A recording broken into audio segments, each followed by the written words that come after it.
네, 안녕하세요, 여러분. 반갑습니다. 다이어트 이야기 2탄입니다. 잘 보이시죠?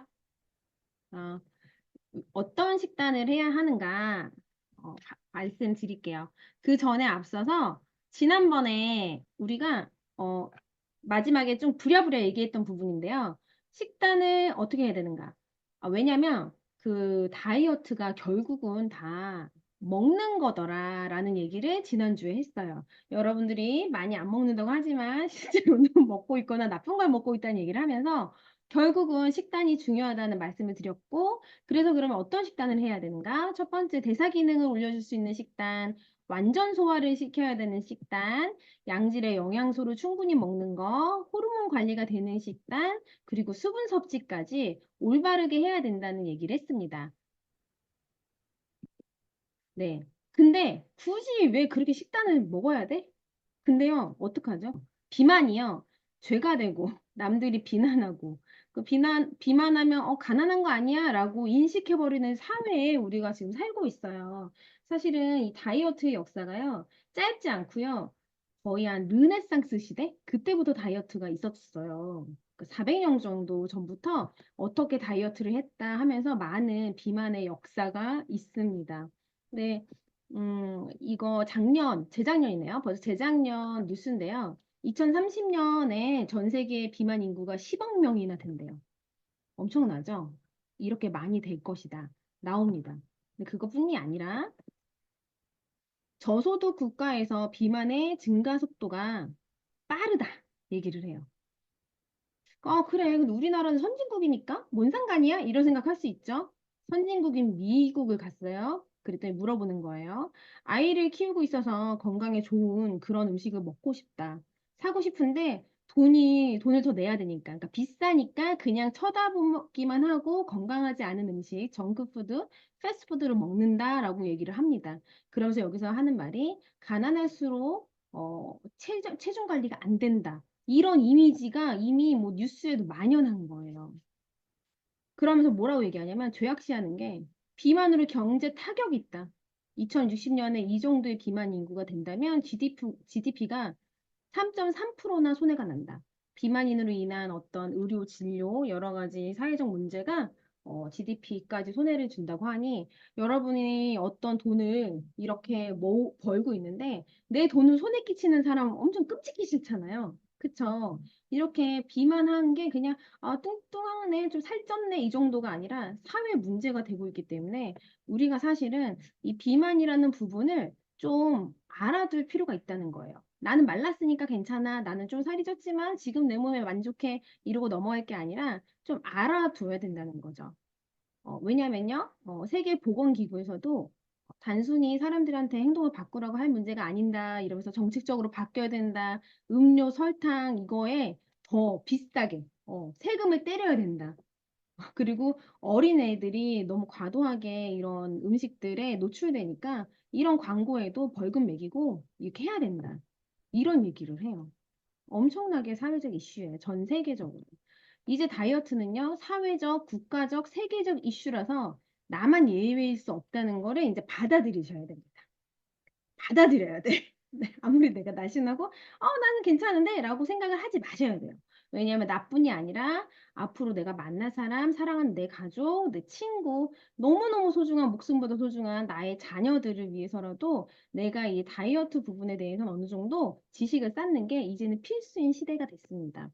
다이어트 원리를 알아야 돼요. 왜냐하면 보세요. 지금 다이어트 제가 유명한 거 다 적어왔거든요. 이거는 한 1920년대부터 시작한 다이어트예요. 흡연 다이어트, 독초 다이어트, 단식, 술 다이어트, 코르셋 입어가지고요. 갈비 뼈가요. 이렇게 겹쳤대요. 코르셋 다이어트, 먹뱃 다이어트, 먹고 뱉는 거, 암페타민 이런 약물을 과용하는 다이어트. 1920년대 혹시 흑백으로 나온 미국 영화 포스터나 이런 거 자료 화면 보신 분 계세요? 다 담배 피죠. 여자분들이 다 담배 피워요. 1920년대인데. 왜냐하면요. 이때 담배를 피면 살이 빠진다고 사람들이 생각했기 때문에 다 담배를 폈대요.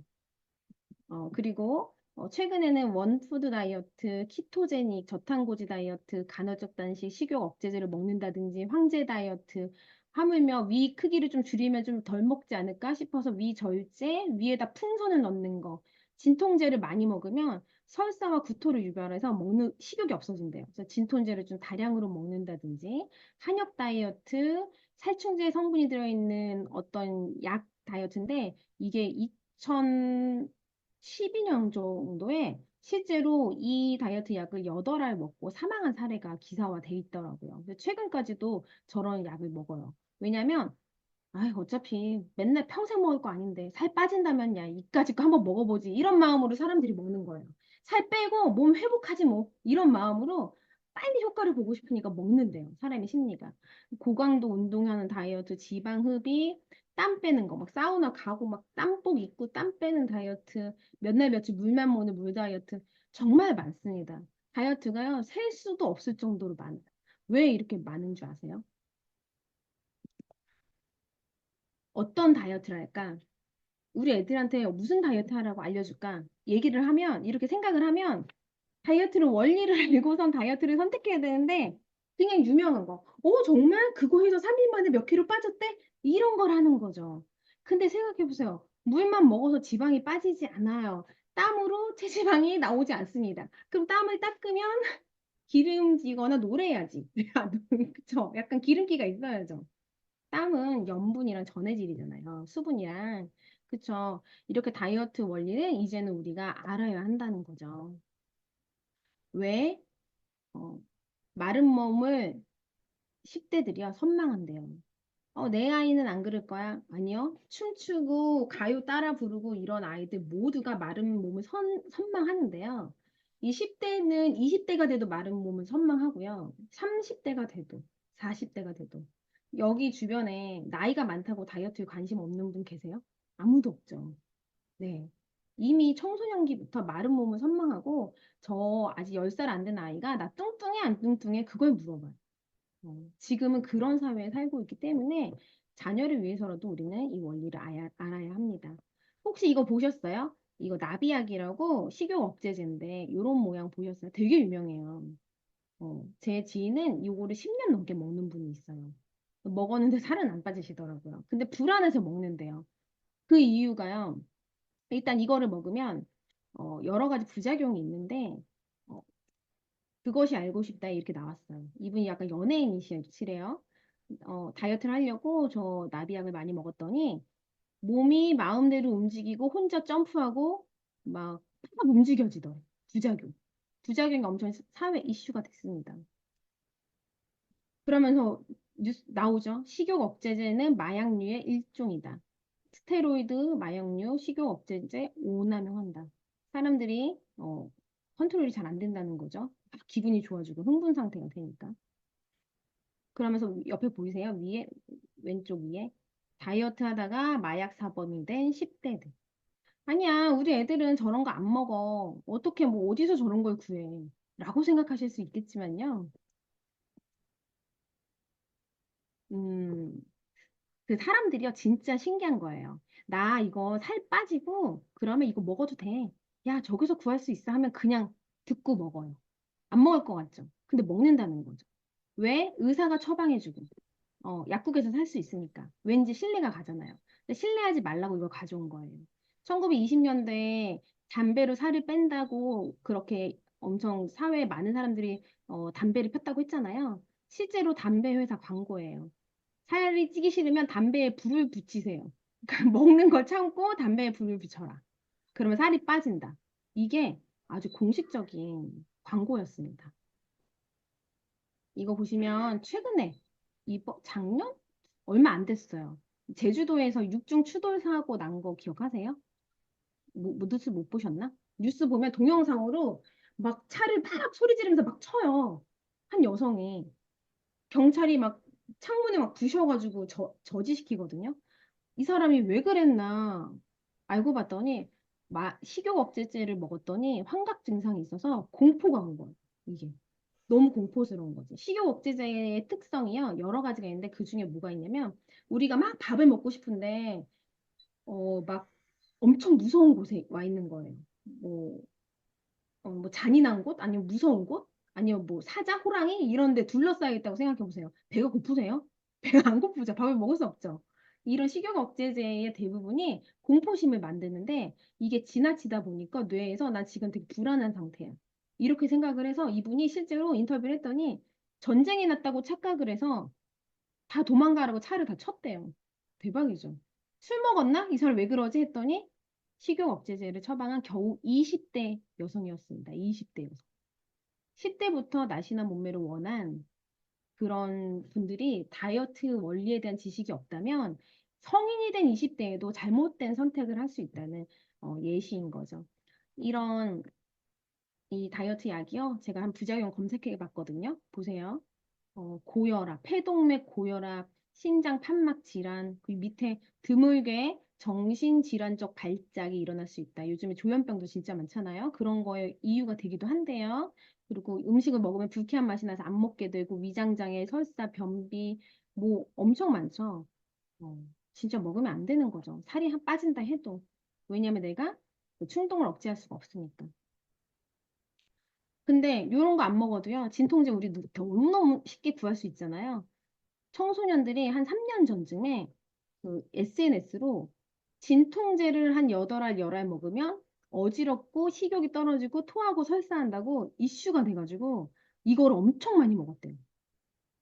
근데 부모들은 모르지. 왜냐면 애들이 뭐 하고 다니는지 정확히 모르니까. 몸이 안 좋아하면 안 좋은 줄 알지. 그쵸? 이런 걸 먹은지 모르잖아요. 그런데 성장기에 간 기능이 저하될 수 있고 위장이 손상될 수 있고 약물이 이건 그나마 진통제니까 다행인데 잘못된 걸 먹으면 사망에 이를 수도 있습니다. 그럼 우리 애들이 무슨 뭐 어디 가서 진통제 이렇게 사겠어? 약국에서 그렇게 함부로 주지도 않을 거고 애들 잘 몰라라고 생각하지만 사실은요 여러분 이렇게 다이어트 약을 파는 곳이 진짜 많고요. 그리고 약을 대행해 주는 사이트도 진짜 많습니다. 우리가 모를 뿐이지 원하면 누구나 쉽게 이런 약물을 과용할 수 있게 언제든지 살 수 있다는 거죠. 이게 나빠서 사는 게 아니고요. 다이어트 원리에 대해서 모르니까 저거 먹으면 살 빠져? 그 마음으로 사는 거예요. 원리를 안다면 하지 않았겠죠. 그럼 저런 나비약을 다들 아셨잖아요. 그럼 그 나비약 말고 혹시 이거 알고 계셨나요? 혹시 인체의 수분이 12% 정도 감소되면 사망할 수 있다는 사실. 강북 삼성병원에서 가져온 사이트 이 자료입니다. 모르셨죠? 수분이 이렇게 중요한지. 그럼 혹시 이거 아세요? 뇌의 70%, 간의 80%, 근육의 70% 정도 다 수분이라는 사실. 잘 모른다는 거죠, 사람들이. 그리고 또 지방은요, 수분을 한 10% 정도 흡수해요. 근육은 수분을 70% 정도 흡수합니다. 요 사실 알고 계셨나요? 그죠? 모른다니까요, 사람들이. 수분이 충분해야지 지방 분해가 잘 이루어집니다. 모르셨죠? 그리고요, 술. 우리 자주 먹는 술. 맨날 먹는 물에 대해서도 이렇게 몰랐는데, 그럼 종종 먹는 술. 술 먹으면 살 빠져! 이러신 분 계시잖아요. 하지만 술이 근육의 수분까지 배출해서 근육을, 근손실을 유발하고, 단백질 합성을 하지 못하게 해서 근육 회복이 어려워져요. 건강을 해치면서 혹시라도 살이 빠질 수 있다는 것은 안주 같은 거 하나도 안 먹고 술만 먹은 경우 그렇겠지만 지방이 1g당 9칼로리를 내잖아요. 어. 근데 술이 7칼로리를 내요. 그럼 지방 다음으로 칼로리가 되게 높은 그런 건강에도 안 좋은 제품이라는 거죠. 그러니까 술과 물에 대해서 우리 너무 몰랐던 거죠. 너무너무 쉽게 먹는 건데도. 그래서요, 저는 그렇게 생각해요. 아이들에게, 나에게 금융교육 하잖아요. 금융교육보다 더 중요한 게 저는 우리 몸에 대해서 아는 거, 이 교육을 시켜야 되는 게 너무 필요하다고 생각해요. 근데 제가 얼마 전에 제 조카가 서울대 나왔거든. 서울대 다니거든요. 진짜 7대 영양소에 대해서 하나도 모르는 거예요. 엉망진창으로 먹고 폭식하고 사는 거예요. 진짜. 그러니까 맨날 피곤해. 집에 가면 계속 누워있어. 의욕은 있는데 할 힘이 없는 거예요. 20대인데. 그래서, 야, 나는 40대인데 아침에 일어나서 새벽에 책을 읽어. 또 어떡하려고 그래? 이러면서, 자, 앉아봐봐. 이러면서 영양소에 대해서 풀어줬더니, 어머, 몰랐어요. 이래서, 야, 20대가 나 갓생 산다고 하면서, 정말 좀 멋있게 산다. 계란 후라이랑 이런 거 레시피 찾아서 5분 만에 건강한 음식 만드는 법 알아보려면 다 알아볼 수 있는데 그거 쉽게 릴스나 유튜브 찍어서 올려. 모를 일이지 않냐? 어? 네 그거 대박 날 수도 있어. 이렇게 얘기를 했어요. 그러면서 제발 몸에 대해서 영양소에 대해서 공부 좀 해라라고 했더니 그 조카가 너무 동기부여됐다고. 자기는 몰랐대. 그냥 이렇게 한 끼만 먹어도 살고 밖에 나가서 굶었다가 한 끼 외식해도 사라졌으니까 그냥 그런 줄 알았다는 거죠. 그러니까 아무리 공부를 잘해도요, 자기 몸에 대한 교육이 안 돼 있는 게 사실 문제입니다. 어. 그래서 제가 꼭 알아야 되는 거 인슐린 저항성에 대해서 먼저 설명을 해드리려고 해요. 지난주에 제가 설명을 해드렸는데 조금 이해도가 낮다고 해서 조금 쉽게 설명해 볼게요. 인슐린은요, 일단 간, 근육, 지방 조직 이런 데에서 작용을 하는 건데요. 그냥 그렇구나라고 아시면 돼요.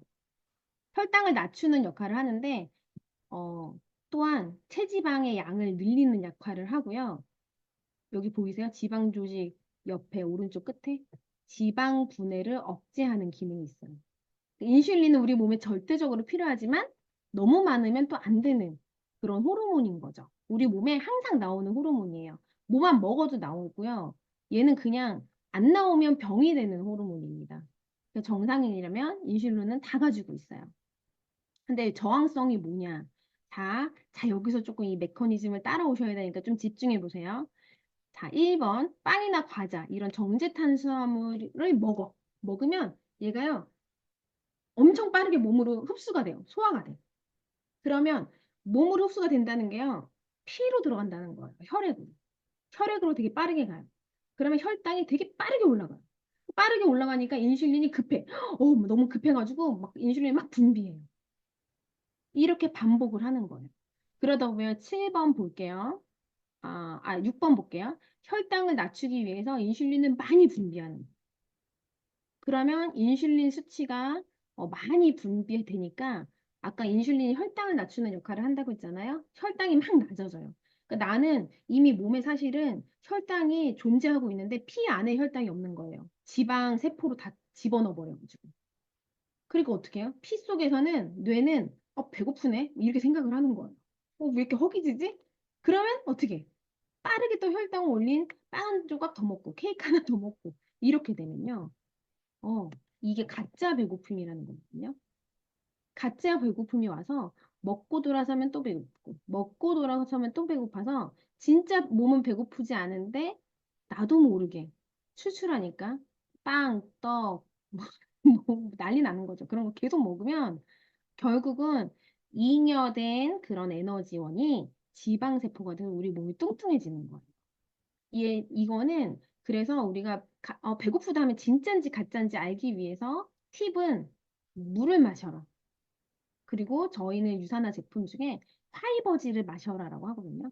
먹고 나면요, 이상하게 조금 지나면 덜 배고파요. 그러면 그게, 진짜 배고픈 게 아니었구나라고 그때 깨닫게 되는 거죠. 특히 파이버지는 혈당을 낮춰주기 때문에, 3번에서 혈당이 급격히 올라가요. 보이시죠? 얘를 조금 안정화시켜주는 역할을 합니다. 그래서 파이버지는 완전 효자템이죠. 자, 그러면 이것도 그래프 한번 잠깐 설명드릴게요. 제가 만약에 흡수가 빠른 밀가루나 설탕 같은 걸 먹으면요. 보이시죠? 빨간색. 흡수 속도가 빠른 탄수화물을 먹으면 혈당이 쫙 올라갔다가 또 보이세요? 쫙 내려갔다가 올라갔다 내려갔다를 완전 무슨 롤러코스터처럼 하는 거예요. 근데 정제되지 않은 비정제 탄수화물, 곡물, 뭐, 뭐, 현미, 뭐 이런 거 좋은 거 먹잖아요. 근데 이거는 우리가 혈당 지수가 낮은 음식이라고 해서 GI 지수가 낮은 음식이라고 해요. 그걸 먹으면요, 보세요. 초록색, 안정적이죠. 계속 이렇게 혈당 지수가 어느 정도 내가 감당할 수 있는 그 한계 안에서 이렇게 유동을 합니다. 이렇게 좀 안정적으로 움직입니다. 근데 요즘에 혹시 운동이나 아니면 건강에 조금 관심 있으신 분은 들어보셨을 거예요. 혈당 스파이크라고. 혈당 스파이크가 다 있어요. 맹간한 사람들은. 이게 뭐냐면 식사를 하면 아까 제가 말했잖아요. 안정적인 구간에서 뭔가 이렇게 혈당이 왔다 갔다 해야 되는데 훅 뚫고 올라가고 거의 당뇨병 수준으로 확 올라갔다 떨어졌다 올라갔다 떨어졌다 몸이 너무 힘든 거예요. 이런 분들은 어떤 일이 생기냐면 지방간이 많이 생겨요. 지방간. 음.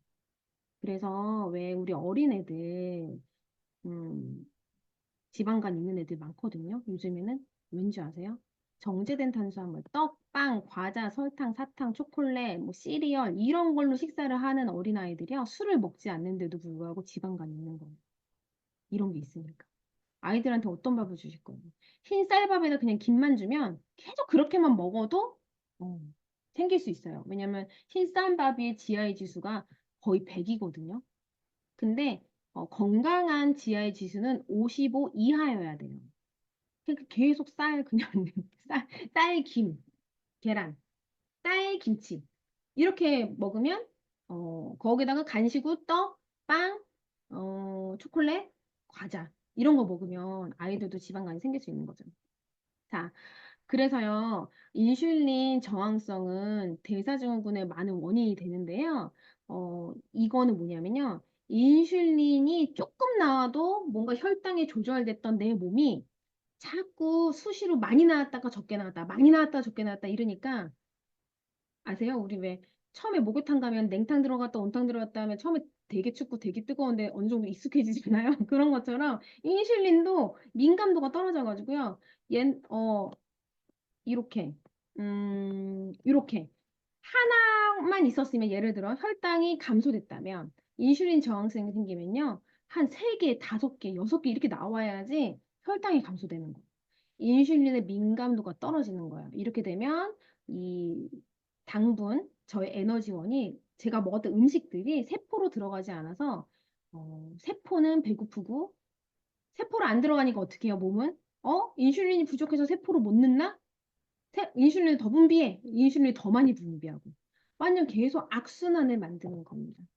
조금 어려울 수 있을 수도 있어요. 이해되셨길 바랍니다. 그래서요, 우리는 다이어트를 하거나 건강한 몸을 만들기 위해선 인슐린 저항성을 이겨내고 인슐린 민감도를 올려야 돼요.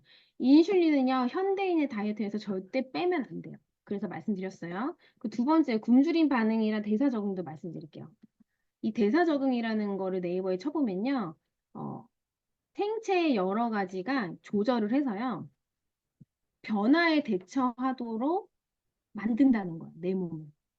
그러니까 내가 많이 안 먹으면요, 에너지를 덜 쓰게 만들어 버려요. 많이 안 먹으면 눈치가 빠르면 눈치껏 내가 안 먹는 이유가 뭐예요? 눈치가 빠르다면 나 지방을 빼고 싶으니까 안 먹고 싶은 건데 이 몸이 눈치가 더럽게 없는 거죠. 완전 원리 원칙인 거죠. 안 먹어? 어머 어떻게 에너지가 부족한가 봐. 자 심장아 덜 뛰어라. 장아 그만 움직여. 가나? 해독을 좀 멈춰. 눈치가 너무 없어. 진짜 짜증이 날 정도로. 그런 몸이거든요. 이 몸이요. 그게 대사적응이에요. 그래서 이 대사적응이요, 3가지로 보통 이루어지는데, 첫 번째, 기초 대사율을 낮춥니다. 덜 먹으면 기초 대사율을 낮춰요. 이 멍청이, 진짜.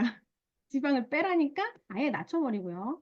체중이 늘어나는데 도움이 되는 유전자가 작동을 해버리고요. 세 번째, 앞으로 체중 감량이 더 어렵게 나의 이렇게 몸이 생물학적으로 변화가 일어나요. 아, 진짜 슬픕니다. 근데 이 대사적응이 나타나는 3가지 요인은요, 에너지 결핍, 그 에너지가 어느 정도 결핍되는, 그러니까 얼만큼 안 먹었느냐, 에너지 결핍의 기간, 그러니까 어느 정도 기간 동안 굶었느냐, 어머, 결핍의 빈도, 얼마나 뭐 자주, 좀 덜 먹고 나쁜 걸로 먹고 제대로 골고루 안 먹었느냐, 편식했느냐, 이게 바로 이 굶주림 반응 대사적응을 만드는 거예요. 그래서 나 굶어서 살 뺐다? 뭐 지금은 좋을 수 있지. 하지만 내 몸은 저런 몸이 되어가고 있는 거죠. 그래서 젊었을 때 한 번쯤은 다 해보셨을 거예요. 굶으시는 거. 그리고 지금도 혹시나 살 잘 빼려면 좀 덜 먹어야 되지 않아? 이러면서 제품 제대로 안 드시거나 식사 거르시는 분 계실 거예요. 여러분, 그럼 대사적응이 일어납니다. 절대 안 돼요. 그리고 연구 결과에 따르면요, 우리가 가끔 물어보잖아요. 예전에 다이어트 경험 있으세요? 이렇게 물어보잖아요. 그 이유가 뭐냐면요. 내가 쪘다 뺐다, 아니 굶었다 뺐다, 아주 칼로리를 제한했다 뺐다, 뭐 약으로 뺐다, 식욕 억제를 하면 안 먹고 싶잖아요. 이런 사람은요, 이미 체질이 바뀌어서요, 살이 찌기는 쉬워지고 빠지기는 어려워지는 그런 체질로 바뀌는 거예요. 그래서 저희가 물어보는 거예요.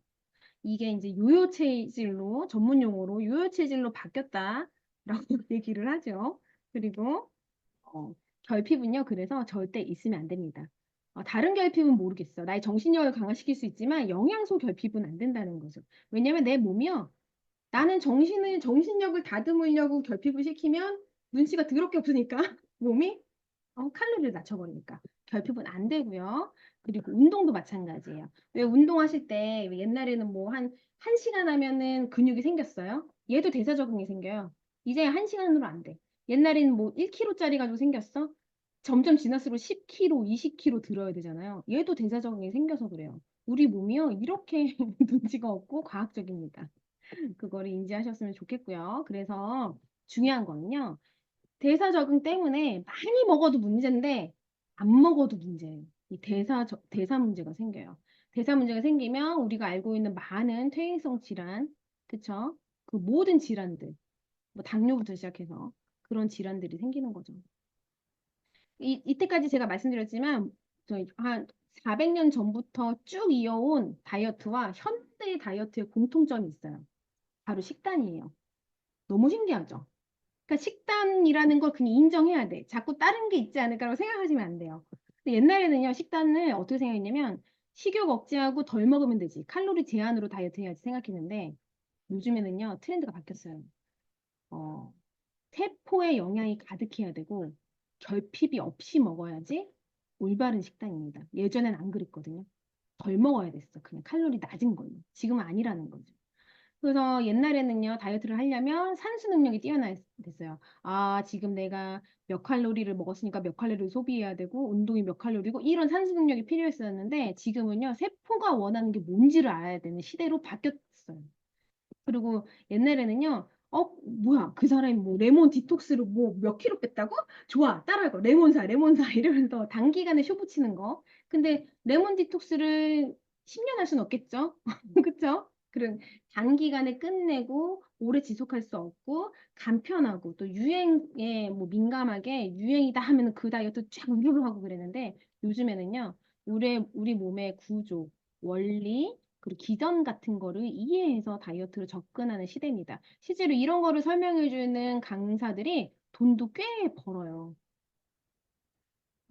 그리고 예전의 다이어트는 고통과 부작용을 감내해야 됐죠. 배고픈 고통, 그리고 막 손 떨리고, 막, 그쵸. 그리고 막, 그래, 이까짓 거 내 위장이 한번 망가져 버리지. 살 빼고 회복하면 돼. 이러면서 그런 부작용을 다 감내했지만, 요즘은요, 좀 장기적 관점으로 내 라이프 스타일이, 이거 이렇게 좀 건강하게 사는 내 삶이 좋다. 어머, 내 몸이 커피를 먹으면 두근거리는 몸이었어? 어머, 저녁에 이거 먹으면 다음날 부었어? 이렇게 내 몸을 좀 알아가는 즐거움을 찾아가는 다이어트가 요즘 트렌드고 또 지혜로운 다이어트고요. 앞으로 미래지향적인 다이어트입니다.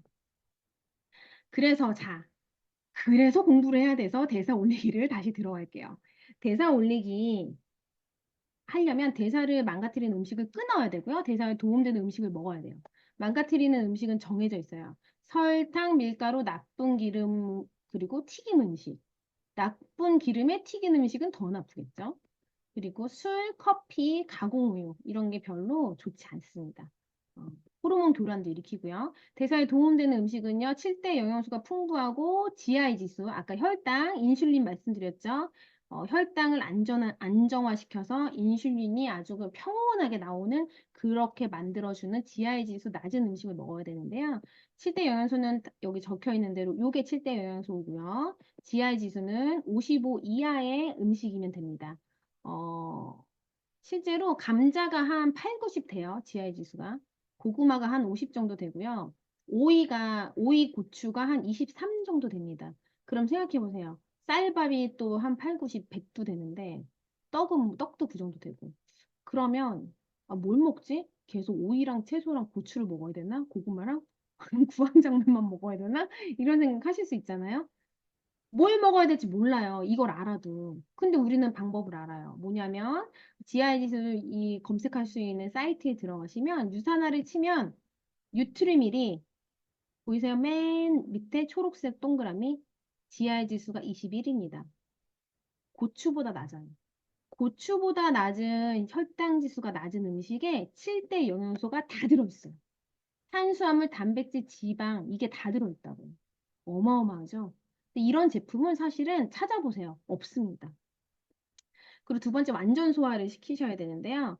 공복 시간을 확보하셔야 돼요. 공복 시간을 확보하면 뭐가 좋냐면 인슐린이 안정화되고요.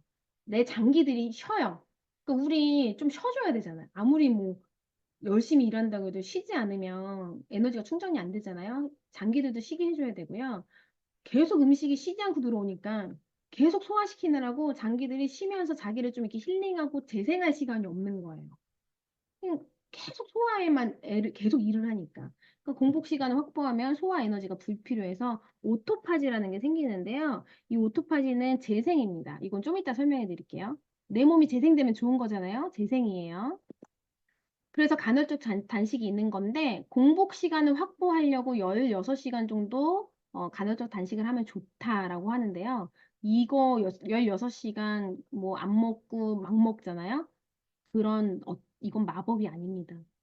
그렇게 먹으면 안 되고요. 간헐적 단식을 할 때는요. 식사량과 횟수, 그리고 어떤 음식을 먹는지가 너무너무 중요해요. 결국은 간헐적 단식을 해도 음식을 제대로 먹어야 된다는 거예요. 오토파지 설명해 드릴게요. 오토파지는요, 노화된 세포가요, 자기 자신을 먹고요, 먹어. 자기 자신의 어떤 쓰레기나 늙은 거, 대사산물들을 먹어요. 먹고 다시 짜잔 건강한 세포로 바뀌는 게 오토파지예요. 너무 좋겠죠? 오토파지가 되면. 그 젊어지는 거라고 생각하시면 돼요. 세포 하나하나가. 이게 오토파지인데요. 오토파지 전에 이거 하나 말씀드릴게요. 어, 이게 그 미토콘드리아 아니 저기 유전자에 그 텔로미어라고 있어요. 요거 검색하시면 많이 나와요. 여기 두 번째 단락 읽어볼게요. 염색체 한 개에 텔로미어 네 개가 존재하는데 세포가 분열을 거듭할 때마다 마디가 잘려 나가면서 닳아서 없어진다. 그러니까 이게 무슨 뜻이냐면 내 몸이 뭔가 재생을 해야 될 때 저 텔로미어가 점점 짧아지면서 나를 재생하는 거예요. 근데 이게 일정 길이 이하로 짧아지면요. 세포는요, 더 이상 분열하지 못하고 수명을 다한다. 이 얘기는 뭐냐면 내가 재생을 해야지 다시 젊어지는데 재생을 안 해. 그럼 늙은 상태로 계속 살아야 되는 거예요. 아픈 상태로 살아야 되는 거예요. 그러면 우리는 어떻게 해야 돼요? 텔로미어의 길이가 짧아지지 않게 노력을 해야 되잖아요. 근데 실제로 이 일란성 쌍둥이에요. 똑같은 태어난 사람 텔로미어로 조사해봤어요. 얼굴이 달라서. 보세요. 젊은 사람은 텔로미어 길이가 41.5세 정도의 길이고요. 길었어요. 나이 많아 보이게 외모가 그런 사람은 텔로미어 길이가 더 짧았던 거예요. 그러면 우리는 일단 텔로미어 길이를 짧지 않게 만들어야 되잖아요. 근데 재생은 또 해야 돼. 근데 오토파지가요. 어떤 거냐면요. 텔로미어를 건드리지 않고요. 그러니까 세포가 분열할 필요가 없이 내 세포 안에 있는 쓰레기를 먹고 재생한다고요. 그러니까 텔로미어 길이에 전혀 영향을 안 미쳐요. 너무 좋죠. 대박이죠. 그러니까 우리가 오토파지 상태를 계속 만들면 텔로미어 길이는 계속 유지가 되니까 언제든지 내가 재생을 원할 때 몸이 재생할 수 있는 몸이 되는 거예요. 그러니까 텔로미어 길이를 유지하면서 내 몸이 가능해지는 게 오토파지다. 어마어마한 겁니다. 그래서 우리는 주기적으로 오토파지 현상을 만들어줘야 돼요. 우리 몸에서. 2009년 노벨상 받은 게 텔로미어고요. 2016년상 노벨상 받은 게 오토파지예요. 가장 정말 제가 아까 흡연 다이어트 이거 진짜 오래됐잖아요. 100년 된 다이어트 이런 거 말고 이게 최신 연구 개발에서 나온 다이어트 방식, 접근 방식인 거예요. 결국은요, 완전 소화가 왜 중요하냐? 오토파지를 만들려고 완전 소화가 중요하다라고 생각하시면 됩니다. 그래서 이 완전 소화를 위해서 간헐적 단식이 요즘에 트렌드가 된 거예요. 이해되시겠죠? 네. 그래서 오토파지 활성화하는 음식이 정해져 있어요. 몸에 해독이 되는 식단으로 800에서 1000칼로리 먹어야 돼. 그럼 몸에 해독이 되는 제품이 뭔지 아시겠어요? 모르잖아요. 빵 한 조각 먹고 이래서는 칼로리는 맞춰도 몸에 해독은 안 돼요. 몸에 해독이 되려면 해독이 되는 영양제가 뉴트리밀과 유산화에서 만들고 있는 영양제입니다. 실제로 오토파지를 만들어요. 어, 하루 3번을 먹으면 내가 해독이 되는 거고요. 내가 하루 2번을 먹고 좀 건강한 식단을 한 번 먹으면 그래도 오토파지가 이루어져요. 해독에 좋은 식재료라고 했잖아요. 해독의 핵심은 간이거든요. 간에서 해독이 되는데요. 보세요. 책에서 가져왔어요. 간은요, 해독하려면 보이세요? 노란색? 항산화제, 비타민 A, C, E, 코큐텐, 아연, 망간 다 필요해요. 실리마린.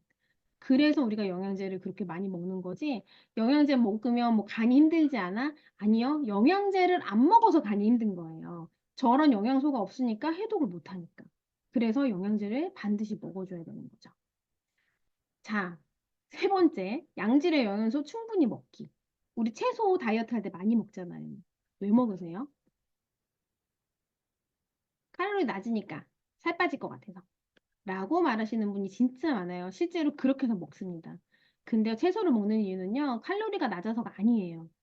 혈당 상승을 억제하고요, 비타민, 미네랄을 섭취하려고 그 의사들이나 이런 분들이 먹으라고 하는 건데, 자꾸 우리는 칼로리, 옛날 구시대적 꼰대 다이어트 사고방식으로, 어머, 채소 먹으면 칼로리 낮으니까 이렇게 생각하시는 거예요. 아닙니다. 그래서 요 채소 충분히 먹어줘야 되고요. 비정제 음식 먹어줘야 돼요. 비정제 음식을 먹으면 포만감, 뭐 인슐린 민감도 향상 이런 것들이 있어요. 많이 먹지 않게 돼요. 그래서 이게 뭐냐?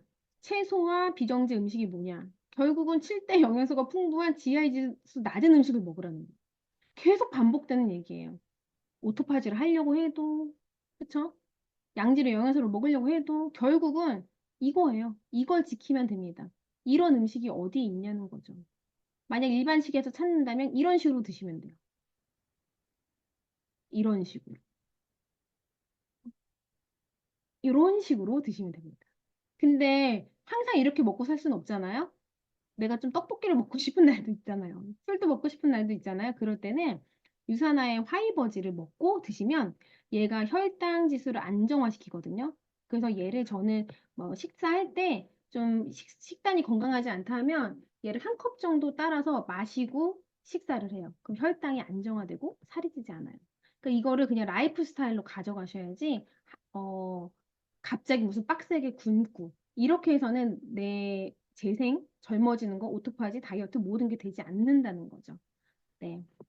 아무튼 많이 먹으면 식사량도 조절할 수 있고요. 여기 보세요. 요걸 드시면요. 아까 앞에 보셨던 혈당이요. 예쁘게 초록색으로 안정인데 요런 걸 안 먹고 우리가 먹던 대로 막 먹으면 옆에 빨간색처럼 혈당이 올라갔다 내려왔다 난리가 나는 거예요. 자, 그리고 네 번째는 호르몬 관리입니다. 인슐린 얘기 또 나오죠. 다이어트는 인슐린을 빼먹을 수가 없어요. 인슐린을 관리하는 방법이 딱 정해져 있어요. GI 지수 낮은 음식으로 5일 이상 먹으면 돼요. 그래서 식사 전에는 좀 화이버지 먹고요. 모방 당식이라고 하는데요. 이게 뭐냐면, 아까 말씀드렸던 거. 양질의 영양소, 해독이 되는 음식으로 800에서 1000칼로리 정도 먹는 걸 모방 당식이라고 합니다. 유산화에서는 뉴트리민 3끼 먹는 거 또는 2끼 먹는 거를 5일 이상 하시면 인슐린이 어느 정도 자리가 잡혀요. 렙틴, 성장 호르몬, 글루코간 있는데 이거는 다음 시간에 얘기할게요. 그 다섯 번째, 수분 섭취를 올바르게 하셔야 되는데요. 우리 몸의 70%가 물, 이런 거 다 말씀드렸죠? 뇌, 관절, 피부, 눈 이런 데도 다 수분이 필요해요. 보세요, 뇌의 80%가 물이에요.